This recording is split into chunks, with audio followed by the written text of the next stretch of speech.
Why keep a conversation going with someone who can never answer back? Modern medicine moved the elderly into hospitals, and modern secularism turned talking to the dead into a superstition. In a 30 June 2026 essay for Psyche, the author looks at the quiet isolation that follows when families stop speaking to their ancestors. The piece asks what happens when people treat communicating with the dead not as a spiritual belief, but as a psychological habit. It wrestles with a surprisingly grounded idea that reaching backwards into a family history might be the most effective way to anchor a life in the present. Written by Mariam Vahradian in Psyche. Narrated for Ava.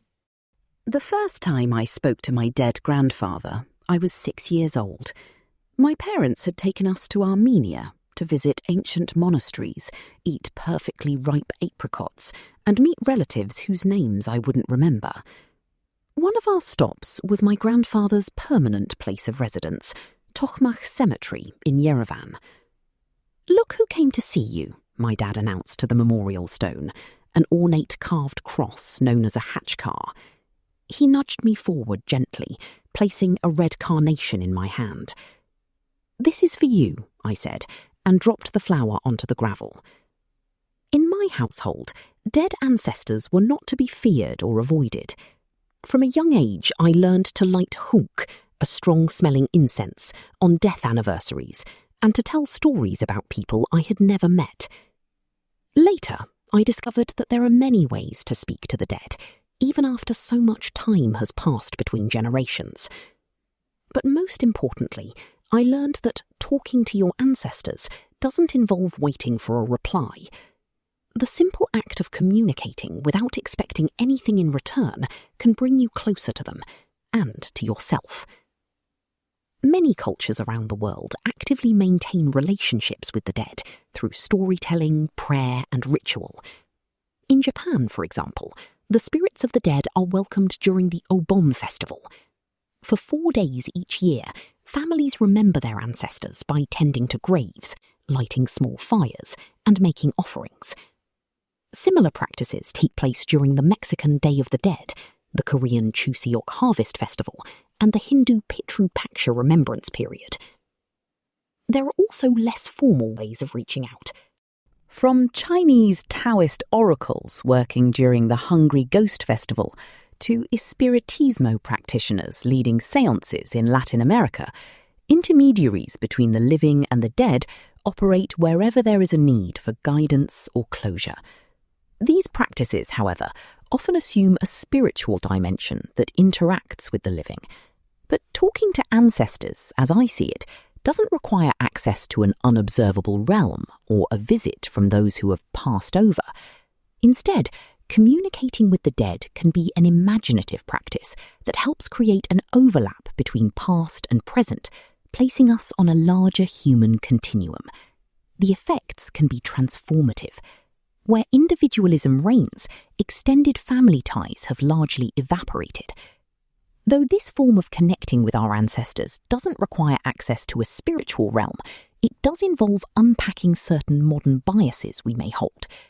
In Being Mortal, 2014, the surgeon Atul Gawande writes that modernization did not demote the elderly, it demoted the family. It gave people, the young and the old, a way of life with more liberty and control, including the liberty to be less beholden to other generations. The elderly are now treated in hospitals or age away in nursing homes, and when a loved one dies, we're permitted a few days off work, but are expected in the office soon after, coffee in hand. Where individualism reigns, extended family ties have largely evaporated. Instead, communicating with the ancestors, and perhaps with ancestors too, have largely evaporated. Instead, the self has taken centre stage as we prioritise our independence and uniqueness over belonging and cohesion. Along with the rise of individualism and the demotion of the family, secularism has ousted almost everything with even a mildly spiritual scent. As a result, in many parts of the world, talking to ancestors has been tucked away neatly as a relic of an unenlightened past. Can we learn to relate to the dead in a way that still feels relevant and meaningful today? Perhaps a more urgent question is this: why should we bother? Research has shown that for bereaved people, maintaining a connection to someone who has passed can help process the loss and foster meaning. In one study, the psychologists Claude Normand, Phyllis Silverman, and Stephen Nickman describe the case of a boy named Dennis, who was 11 when his father died of cancer. Eventually, after regularly visiting the cemetery and speaking to his father in his mind, Dennis came to see himself as a living legacy of his father. The authors argue that this kind of ongoing imagined connection, though sometimes challenging to create, has many benefits. Like any construction, it takes time to build, and with time, instead of reviving the pain of loss, relating interactively with the deceased brought a sense of presence and continuity of caring. Importantly, connecting in this case isn't built on the hope of receiving something in return, such as guidance or information. Instead, its power lies in the feeling of intergenerational strength and purpose that you learn to carry within yourself. So how should you start? There is no correct way to speak with your ancestors. It's a process you'll have to craft yourself. But one place to begin is by learning more about the person you want to cultivate an imagined relationship with. You might ask family members to share details as you leaf through photo albums together. In her book, Through the Eyes of Your Ancestors, 1999, the genealogist Maureen Taylor argues that this process of learning can allow us to discover ourselves through our relatives. Talking about the dead can foster intergenerational continuity and a stronger sense of self. Once you have more information, you can start engaging directly, either out loud or in your head. You could start by telling an ancestor what you've learned about them and how their life parallels your own experiences.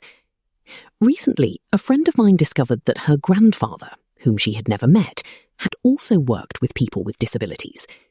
Learning of this shared passion made her feel even more committed to her work and to her grandfather.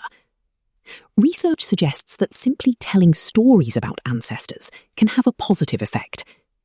According to The Power of Meaning, 2017, by the psychologist Emily Esfahani Smith, connecting to something larger than oneself through storytelling cultivates meaning, which is essential to leading a fulfilling and psychologically rich life.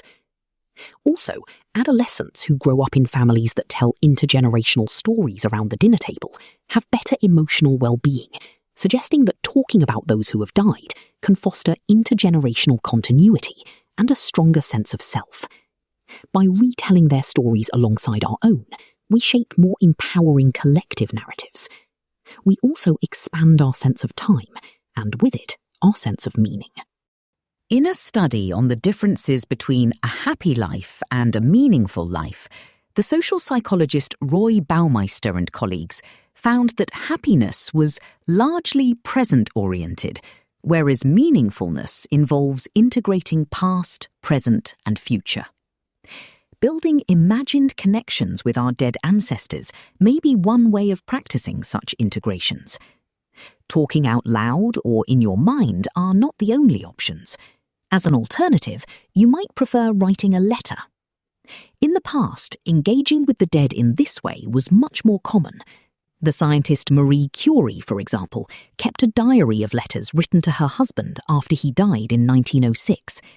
"My dear Pierre," she wrote in one, "I want to tell you that the laburnum is in bloom, and the wisteria, hawthorn, and iris are just the beginning. You would have loved to see it all." Rather than simply describing events in your life, the benefits of communicating with an ancestor might be enhanced through letters that specifically express appreciation.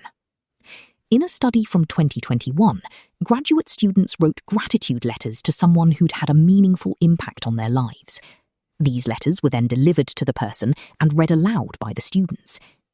The results of the research showed that, echoing similar gratitude studies, sharing written notes like these can have a powerful positive impact by fostering forgiveness and joy. In Break the Cycle, 2024, the psychotherapist Marielle Bouquet argues that writing letters to the dead can do more than just foster positive feelings. It can facilitate healing from intergenerational trauma by focusing on the strengths and resilience that carry over. She encourages letter writing for those who hope to stay connected to their loved ones' ancestral love and wisdom.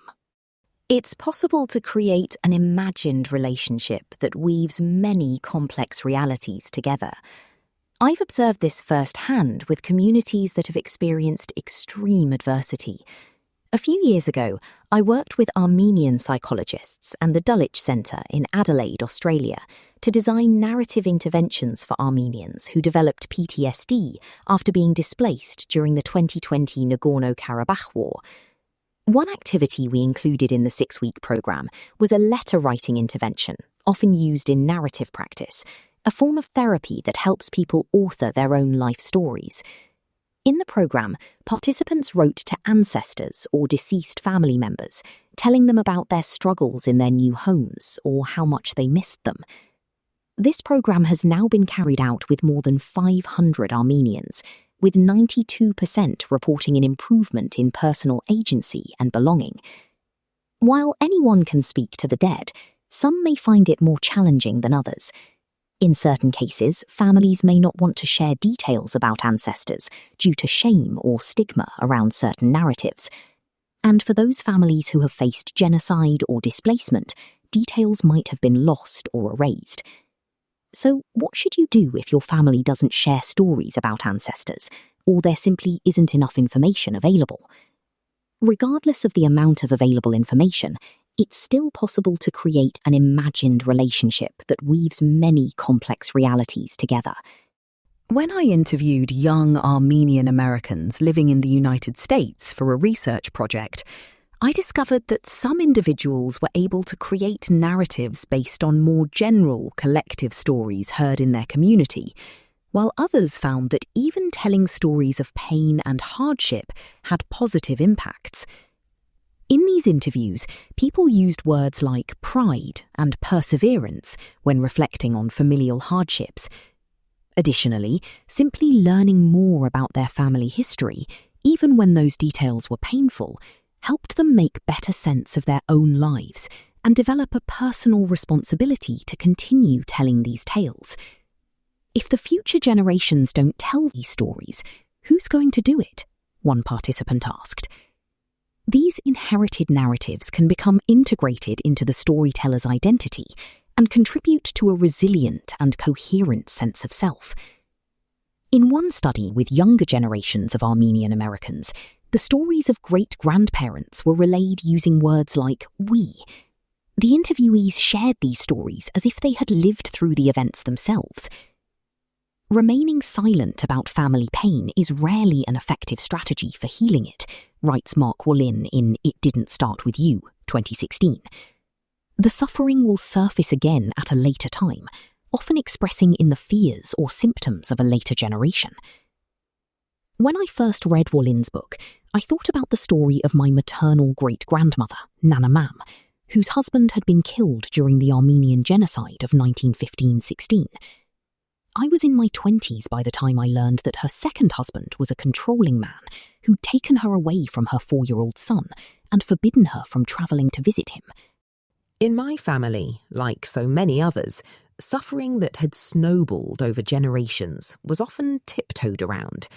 But was there something else that had carried over that I had overlooked? Aside from the untold stories and unprocessed pain, what had happened to the strengths, virtues, and resilience that flowed through that same family tree? Well, that got transferred too. Learning to speak to the dead helped me understand the good and the bad, and the in-between. Conversations with my ancestors now trickle into my days. A small chuckle as I remember a joke shared with my grandmother, or an update to Nana Mam that I am learning to say no. And of course, I still talk to my grandfather. I feel close to this man I never met. We both shared a brown freckle placed beneath our eyes, mine under the left, his below the right. More recently, I think about my future grandchildren and hope they might speak to me one day too, long after I'm gone. I won't respond. But that was never the point.